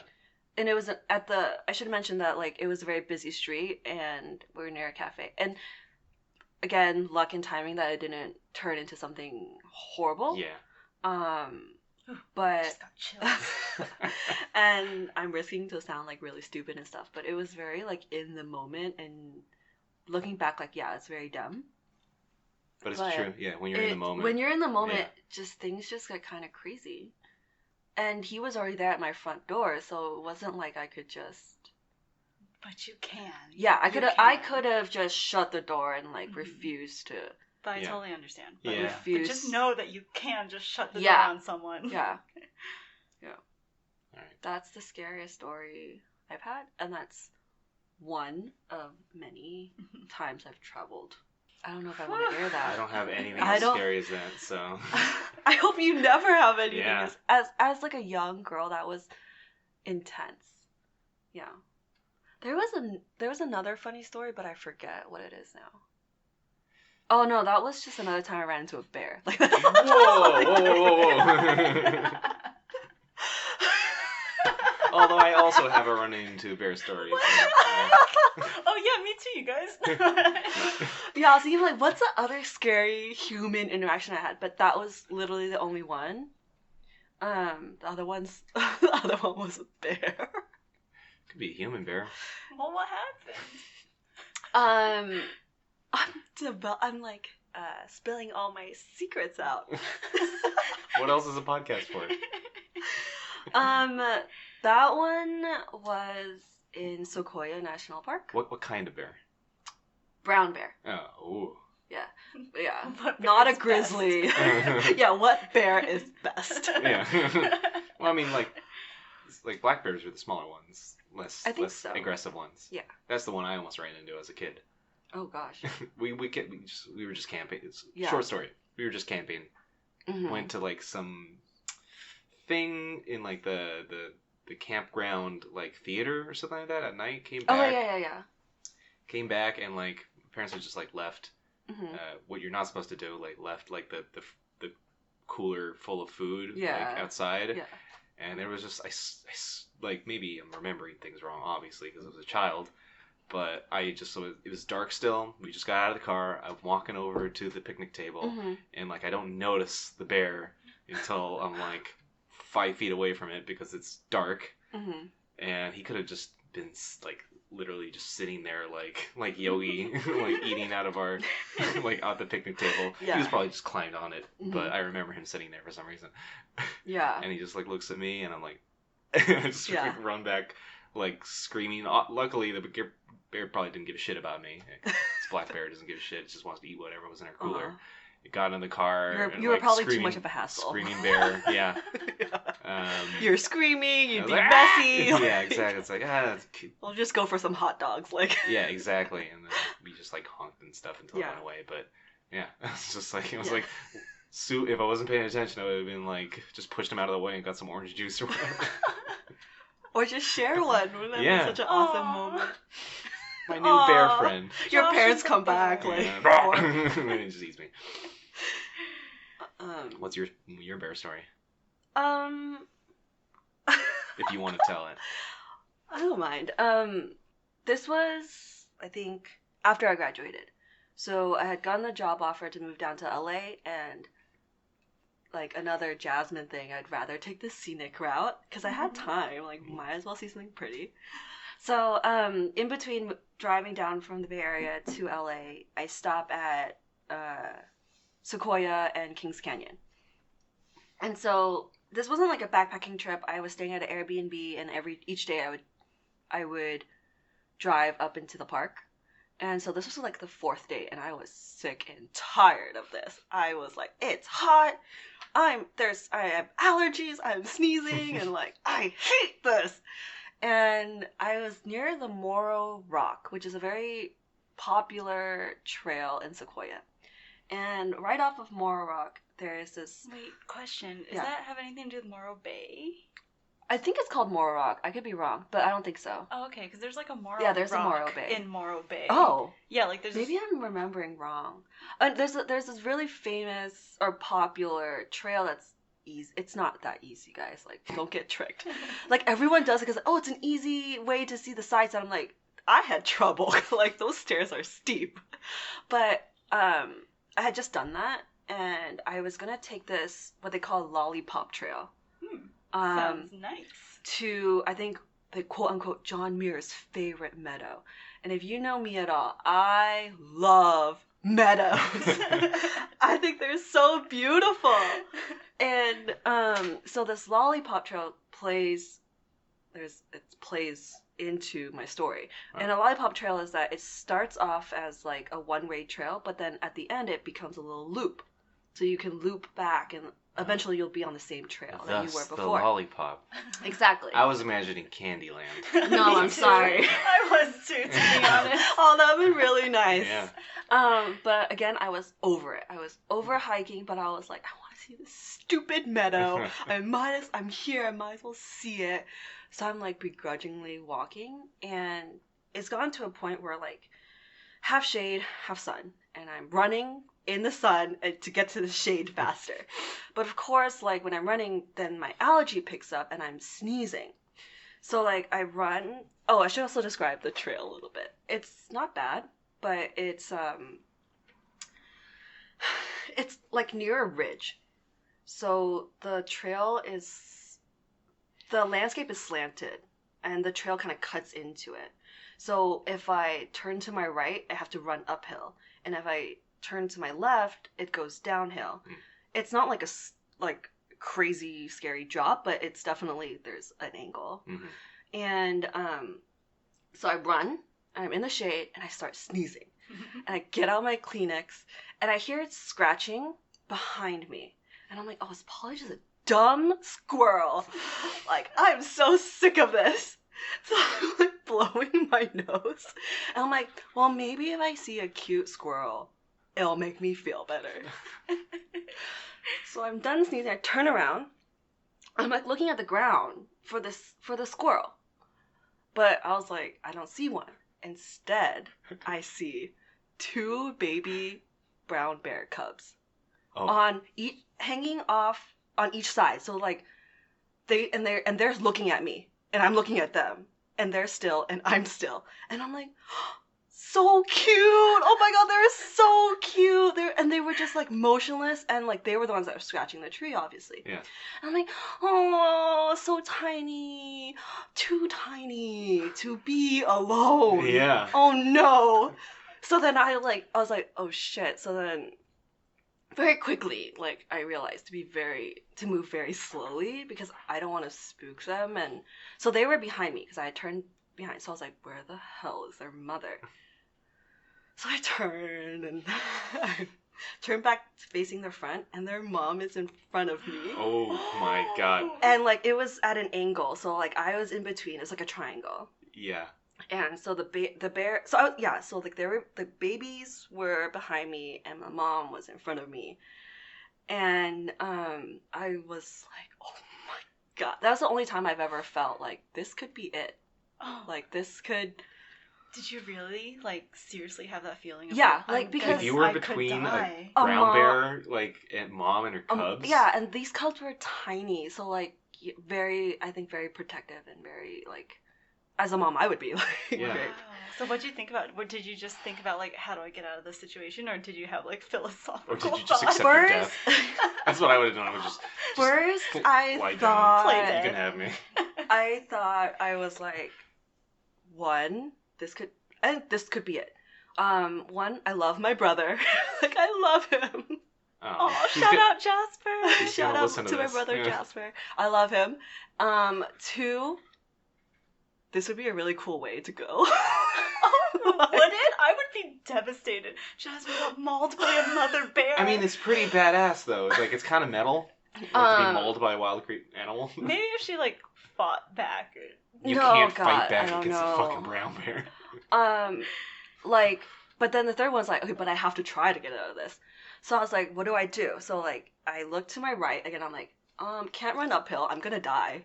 The bears can run up to, like, 20 to 30 miles per hour, I think. Yeah. There's no way. Can't run downhill because I'll die. Yeah. I can't walk back because I don't want her to think that I'm getting closer to her, like, babies, because I don't want that. Can't walk forward because then it'll look like I'm coming towards her. Yeah. So I just stood there. It's a checkmate. I just stood there, and eventually she saw me, and she was, like, chewing on grass, like... Sorry, I just did this motion that no one can see. Yes. but... Like she was For chewing the audio. cud. Yeah. yeah.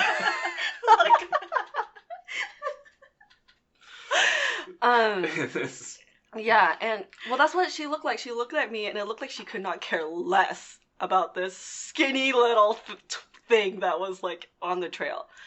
So eventually she walks closer to her cubs, and I just stay there. I stand, like I don't move, and eventually they walk away. So I was like, okay, today is not the day.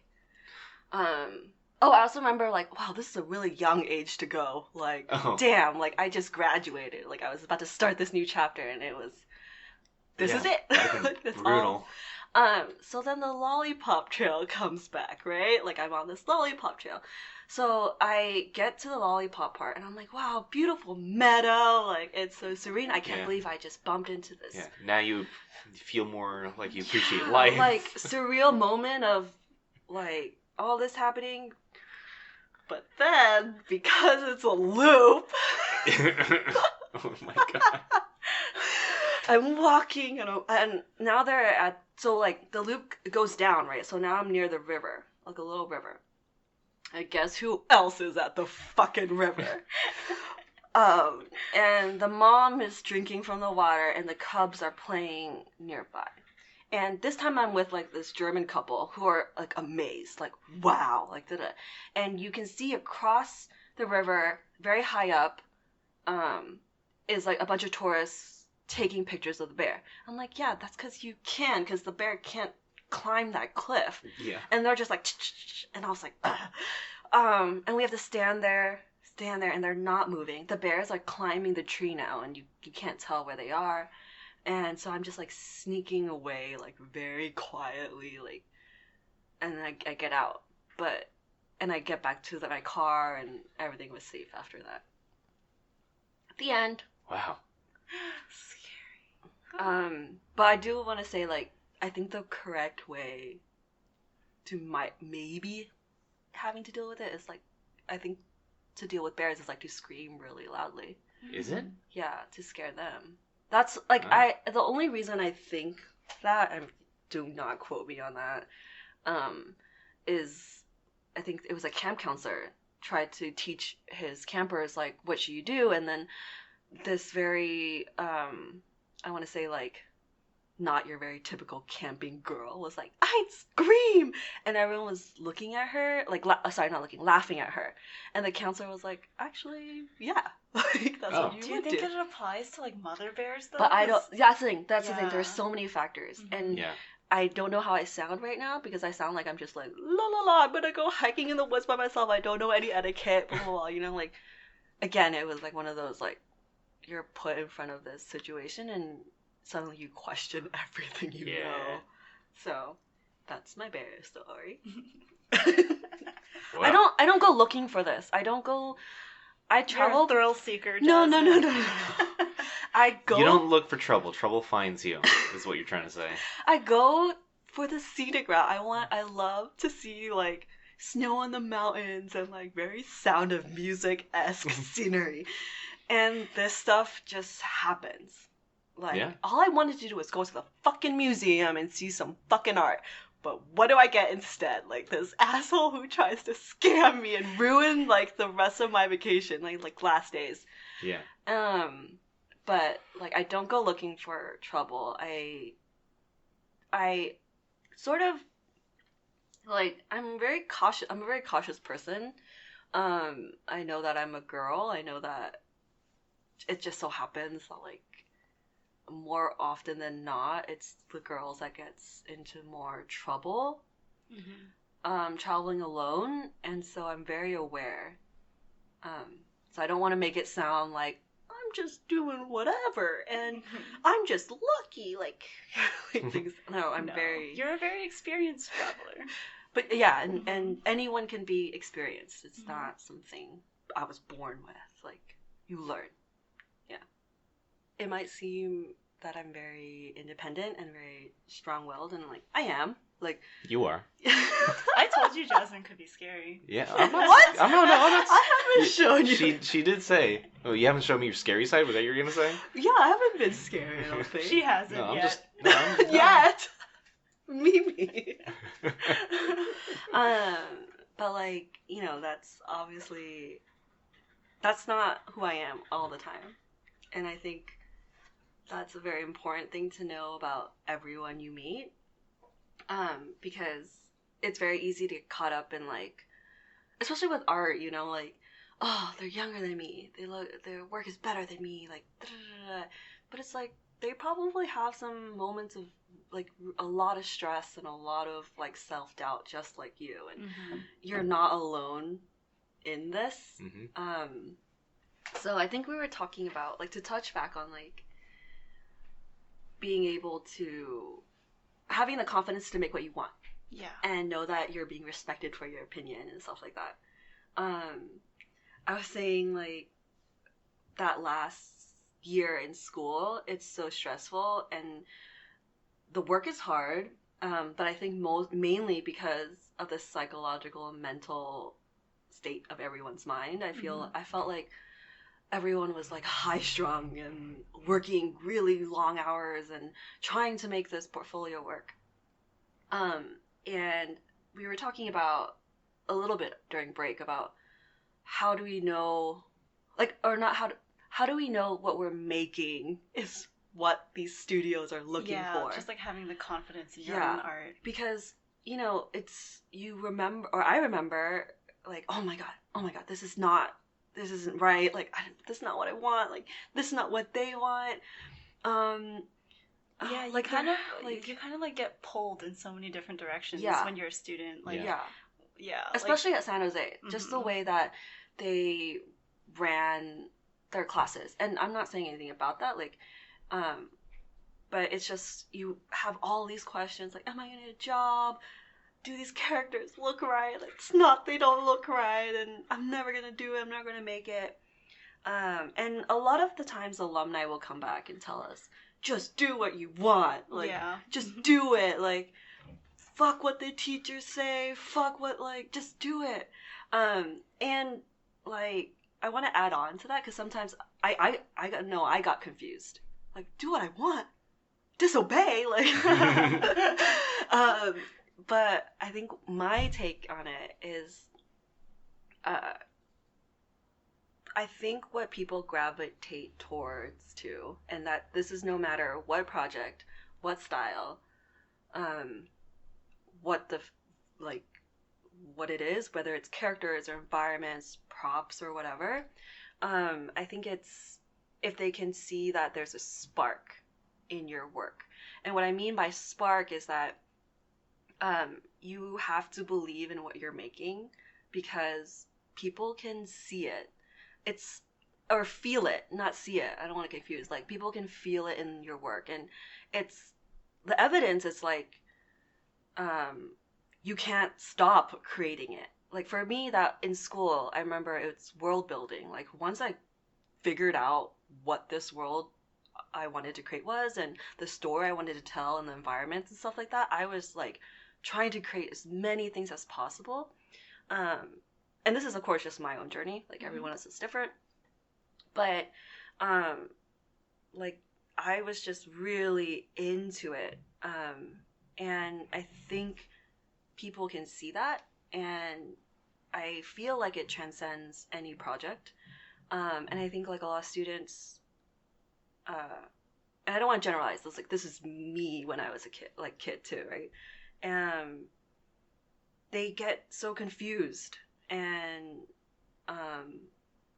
it's hard to make something you believe in when you're trying to do it all. Like, you're spreading yourself out too thin. Like, it's all okay. First off, it's all about balance. Like, I don't think you should ignore your teachers, or like, you shouldn't, like, take it with a grain of salt. Yeah, you definitely have to take it with a grain of salt, because from their perspective, they're, at least this is San Jose, right?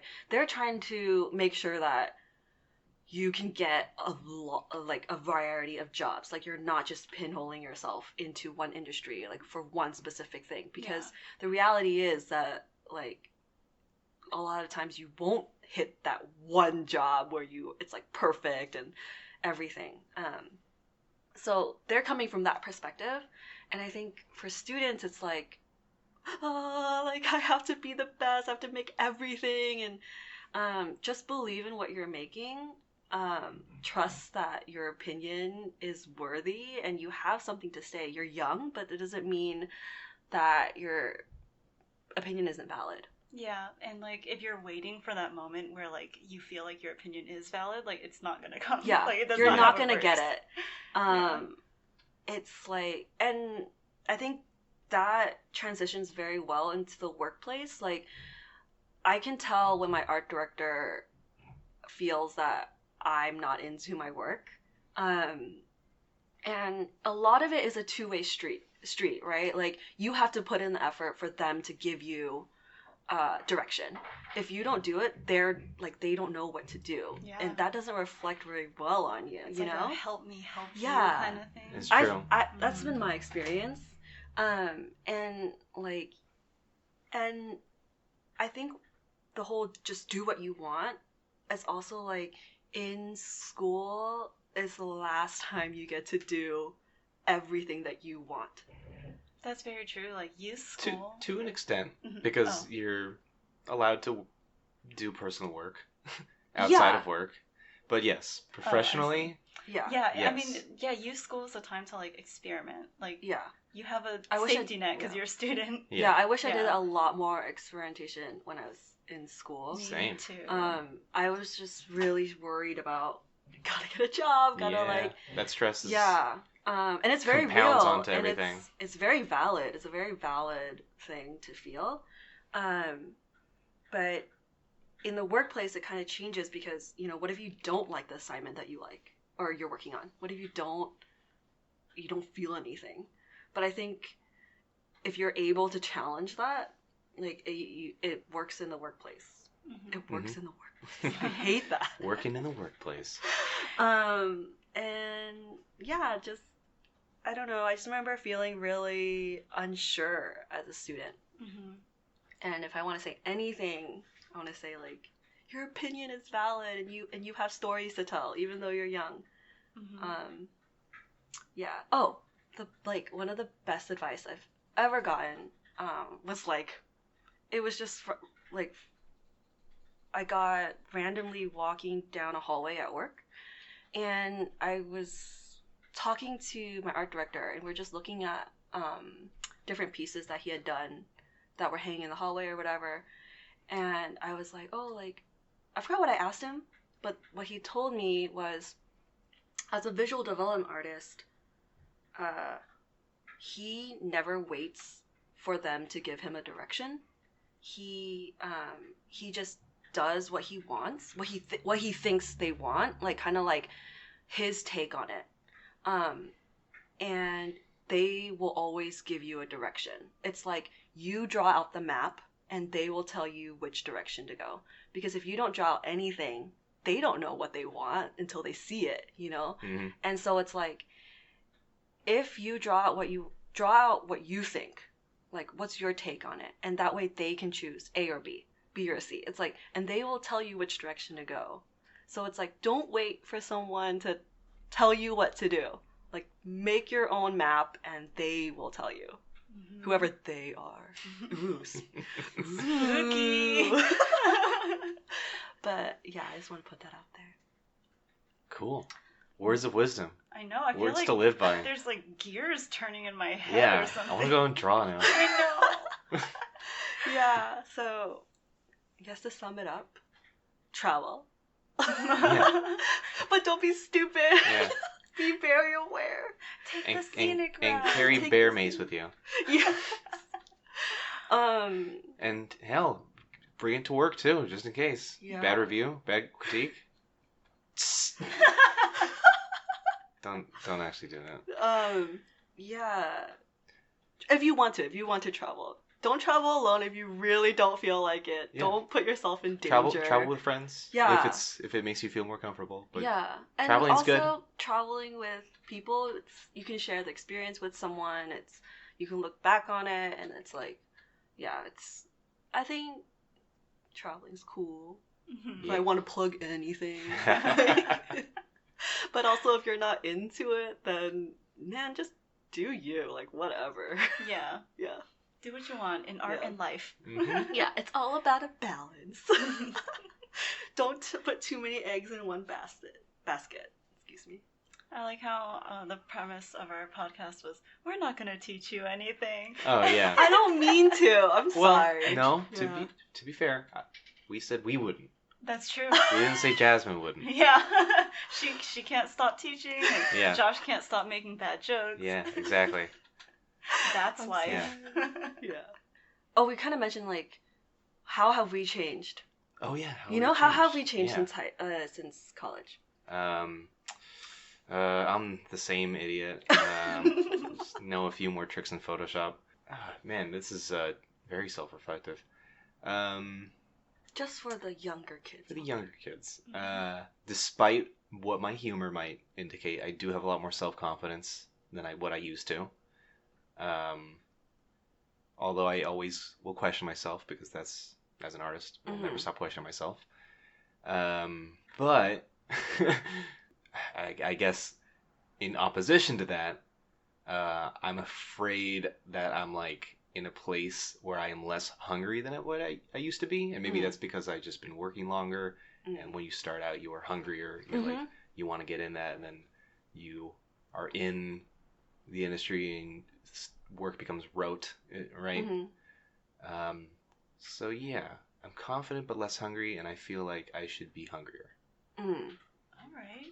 But hey, maybe what I really mean to say is I'm more self-aware since graduating. Do you think like you, like in a way, like you kind of made it, right? You got your job. Yeah. And do you think it was like you realized, oh, this isn't it? Like, well, yeah. Yeah. I feel self-confident in the fact that like I've worked professionally, and I have my network, and I have the skills and stuff like that. But, and to bring a bit of negativity to the podcast, I feel, and somebody sort of like identify this and put it into words, and I'm like, holy shit, that's right. I feel like I've been broken. Like the job sort of, what it used to be at least, like at some point broke me, and I forgot how to dream. And I think that's kind of true. And I need to like, I'm trying recently like to spin that around. I think the podcast is kind of helping too. It's like become like definitely a lightning rod to that like creative spirit. But like, yeah, I need to dream like what I used to. Like I had like before getting my first industry job, when I was just like still like learning and freelancing and stuff like that. Like I was starting like a graphic novel, and I was doing all this stuff. And then like cut to 3 years later, and I can barely, paint in the evenings after work. So I gotta be hungry. I gotta be dream again. Yeah. But you're setting foot on that path. Yeah. For me, how I changed after graduation, I feel like it's entirely about my mental health journey. Like I didn't start going to therapy until after college. But I could have used it in college, but that's just not where I was. I didn't know I needed it. I didn't know it was even an option for me. But like now that I'm in such a better place mentally, I can look back and see like just how much it was affecting me. And like I let myself have like a little period of mourning for myself. Like there was like a week where I just couldn't stop thinking about like, if I felt like how I do now in school, I could have achieved so much more. Like I feel like in school I held myself back so much by just like just like the low energy I had because of all those mental health issues, and also the kind of quote unquote typical like artist anxieties, like comparing myself to others, yet questioning my own art, like questioning like, is it supposed to look like this? Like how come my I'll look at my peers and it's like their art looks like that, so maybe I should like skew more towards that style or something. I just didn't believe in myself and stuff.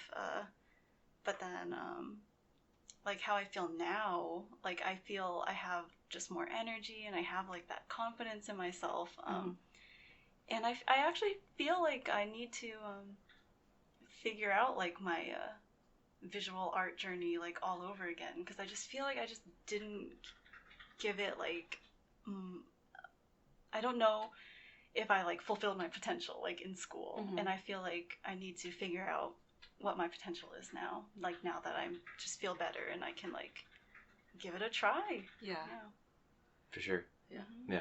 And like touching on like how I felt in school and how I changed since then. I think in school I and this will make sense with how I talk about Santa Cruz and all that stuff. It's like I gave myself so many excuses. Oh, I'm not learning this because of this. It's like it's the school's fault. It's this teacher's fault. They're not doing this. They're not teaching me that. Blah blah blah. But if I really had the drive, I could have, filled in the gaps myself. Like the teacher didn't teach me like I don't know, like proper anatomy and stuff. I could have found anatomy books and taught myself. I mean, which I eventually did. But like in school, I gave myself too many excuses. Oh, it's not in the curriculum. They're not doing it. It's bullshit. Blah blah blah. But the resources existed. Mm-hmm. Like the internet is crazy. The internet is. It keeps getting crazier, and the internet was there. There's a lot. Books are there. There's a library. A what? Yeah. There are graduate students. I could have asked them. Like, there's resources. You can use them. Yeah. I just gave myself excuses and paid for it later and had to, like, catch up ground later. Mm-hmm. So if you have a goal, focus in on it. Don't get distracted by, frivolous things. I think I got distracted by too much just, like, bullshit during college. Yeah. And like if you think you need a little bit of help, like you got to seek that help. Yeah. You need to take care of yourself. Yeah. Because like if I had taken care of myself, I feel like I could have achieved more. Yeah. Mm-hmm. Yeah. I mean, like seeking help, like going to therapy and stuff like that. Like that is absolutely. If you suspect that is something you might need, like yeah. do that. It helps. Yeah, and like there was just a point where like I just didn't know. I didn't consider it. Yeah. But it's like because there's like maybe even still exists like a stigma around it. Yes. But or like ignore that stigma. Yeah. It's like why would I want to tell a stranger about all my problems? They don't know me. They don't know what I've been through and stuff like that. But I found like they know.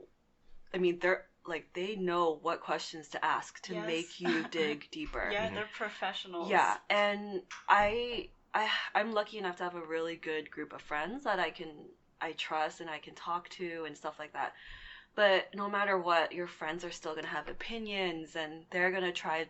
They mean the best for you. Like I believe all my friends want the best for me, and as I would for like them, But I don't know, like. The professionals just know what questions to ask and check with your insurance, right? Like it can be very expensive without insurance, but if you can find free sessions at school or like maybe your workplace offers benefits, like definitely I would check it out because it should be. I was talking to a friend and she was like, it should just be like a regular checkup. Everyone should be doing that. Yeah. Checking up with like how they are mentally and how they are approaching like transitional areas in their life. Like I think for me the biggest change after school was I am more mentally aware of when I'm being negative towards myself.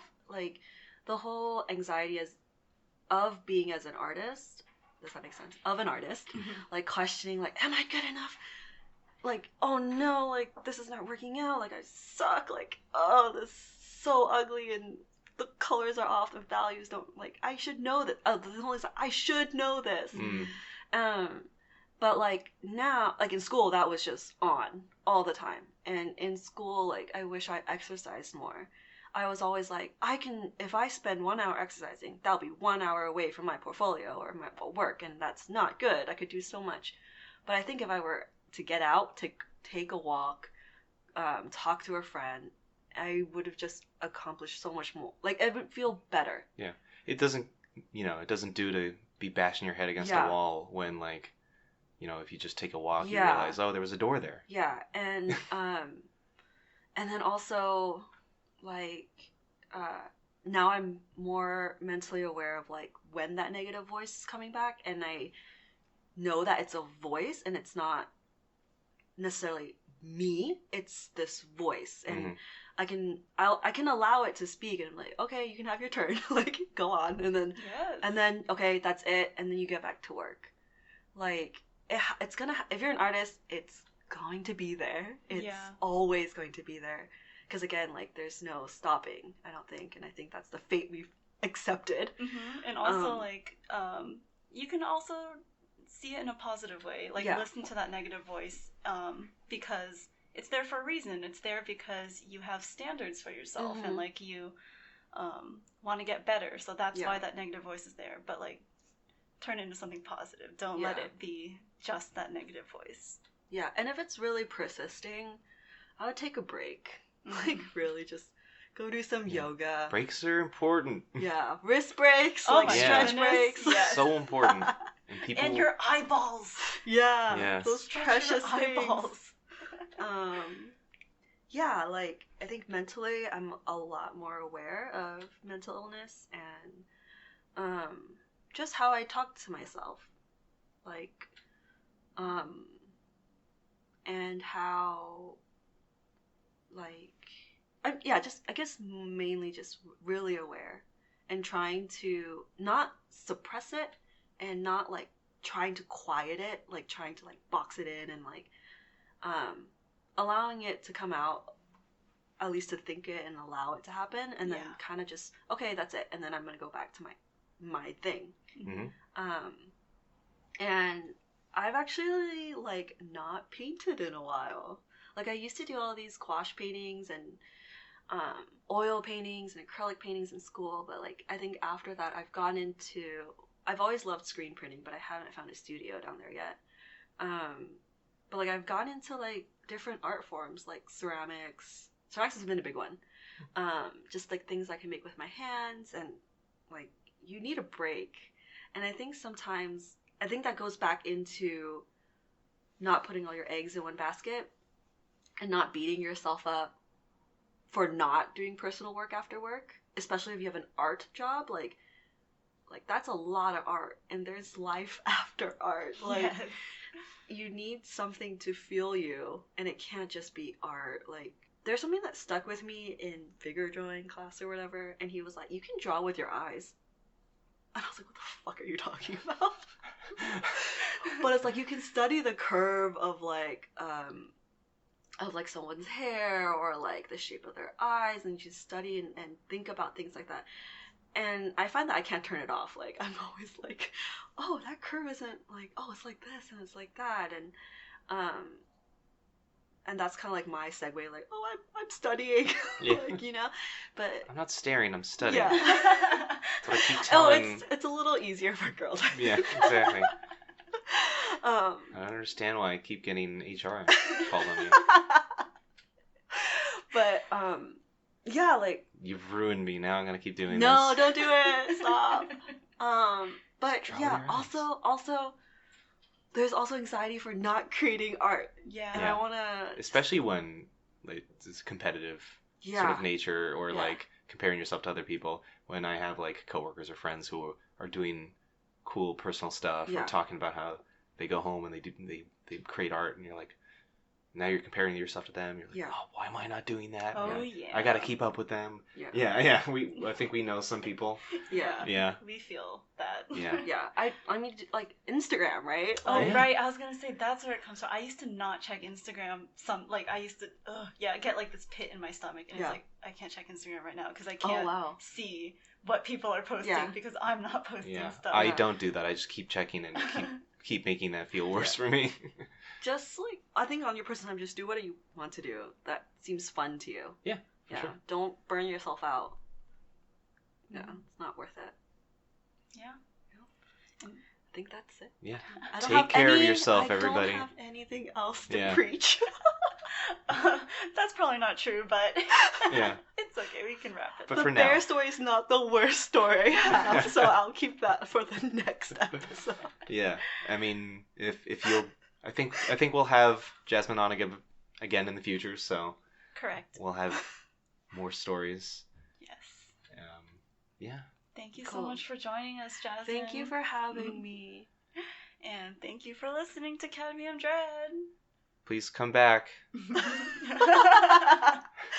And email any questions. Yeah. Right? Email questions, comments to cadmiumdread@gmail.com. But we also have our Facebook page if you look up Cadmium Dread on Facebook. Yeah. And Instagram. And Instagram, yes. And, yeah. I think that's it. I think that's it. Take care now, y'all. Yeah. Thanks for listening, and take the scenic route. Oh my god, that's so corny. Okay, bye. Bye. Bye-bye.